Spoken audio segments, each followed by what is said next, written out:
Good afternoon, y'all. Hope you had a good weekend. The weekend down here in South Carolina was pretty interesting. We had a microburst hit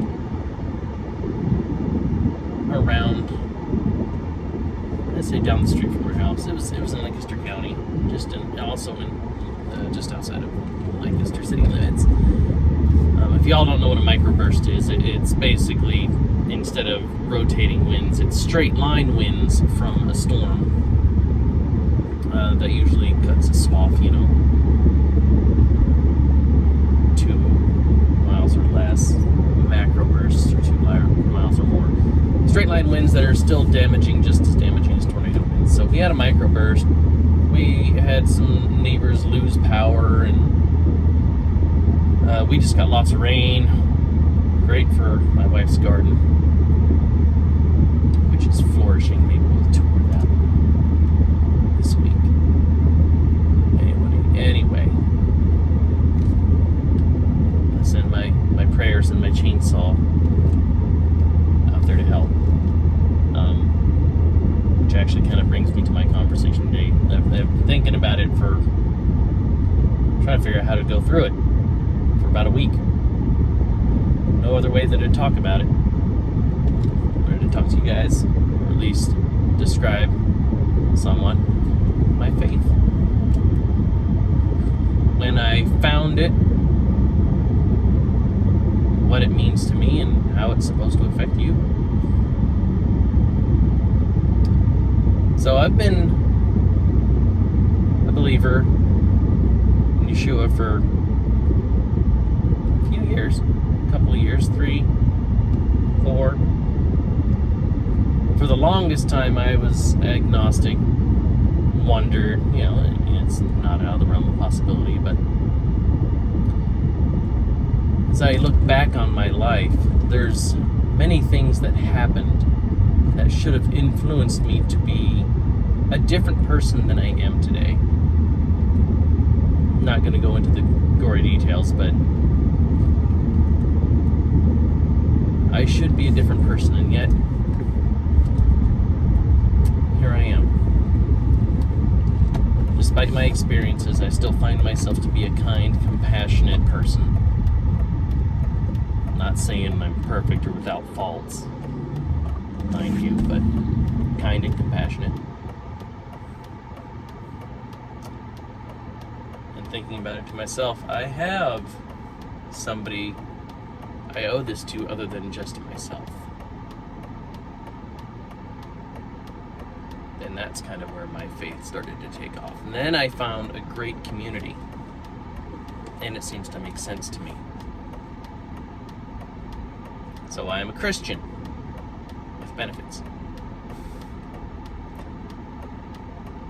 Torah observant, as it's called. Still believe in the Old Testament, that it's just as applicable as it was then. Observe the feasts. I don't sacrifice goats, lambs. I am by all means no expert in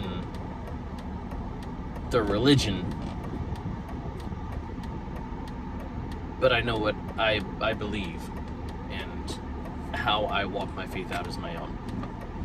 How does that affect you guys? The end result, y'all be believers. But in the day-to-day, it doesn't affect you at all. My faith is my own. I will walk it out as the Lord guides me.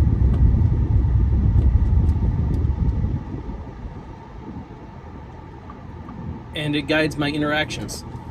This is how people's faith should affect other people's. I'm not going to go walk up to you and beat you in the face with my Bible. I'm not going to walk up to you and tell you what you're doing is a sin and it's evil.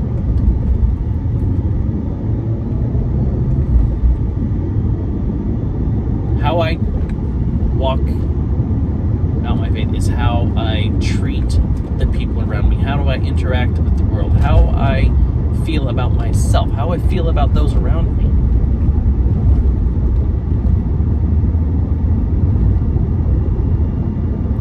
I live a life of sin just as anybody else. I have mentioned before, am not perfect, nor do I claim to be, nor will I ever be. I am just as imperfect as anybody else. I will not judge you for how you live your life,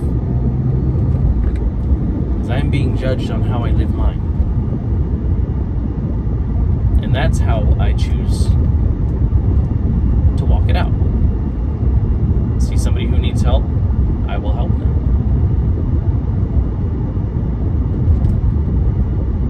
Somebody's having troubles, I'm there to talk. I'm there to listen. I'm there to hold your hand. I am there to help you. I am not there to beat you over the head with my religion to say, hey, you know what, if you believed, you'd be just fine. No. Not how it works at all. And I think that's what has disheartened a lot of people from following and believing, is those who profess to be followers, those who profess to be believers, are then trying to force you, the royal you, to believe as they do. They have so blinded by something that they don't see it as wrong. They see it as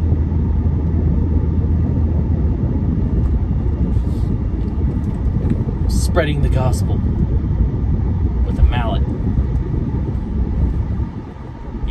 I will spread the gospel by the way I live.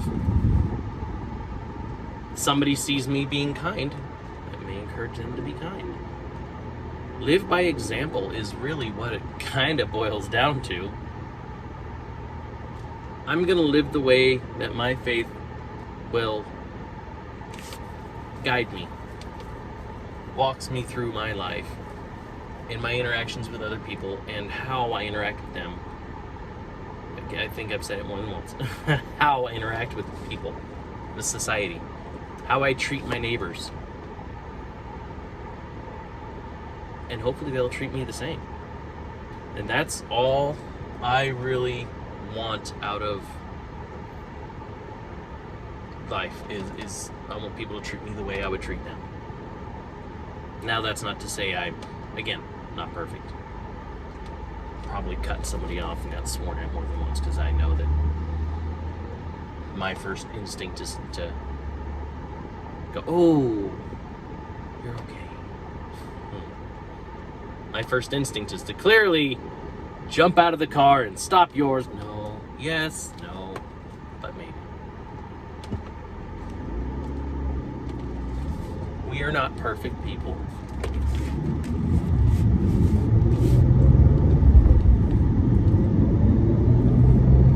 What do I feel?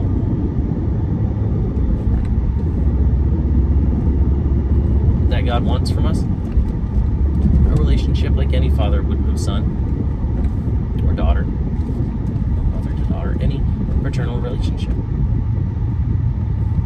He's not looking for a slave. He's not looking to control every aspect of your life. Once a relationship, so give him. You have nothing but benefit from it. Neither do I. I mean, I hope I encourage somebody, but it's still your choice. I ain't gonna badger you about it.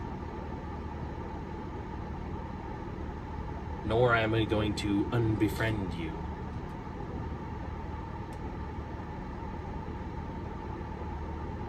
There's a little story about my faith. I hope maybe that would encourage somebody to maybe share theirs.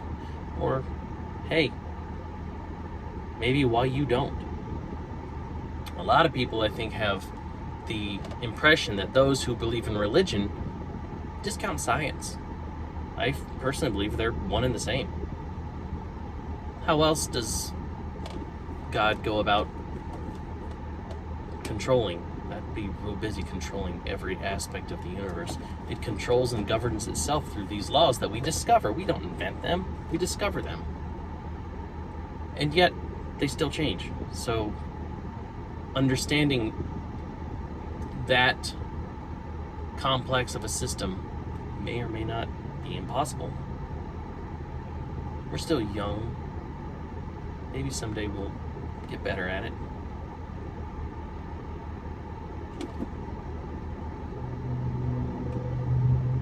Food for thought. There's my take, and there's my little snippet on my faith, religion, science. Be kind. Questions, comments, leave them below. I will gladly answer anything that you have to throw at me. Again, if you like this video, go ahead and share the snot out of it all over the place. Like it if you like it. Dislike it if you don't. Subscribe. We'll have another conversation.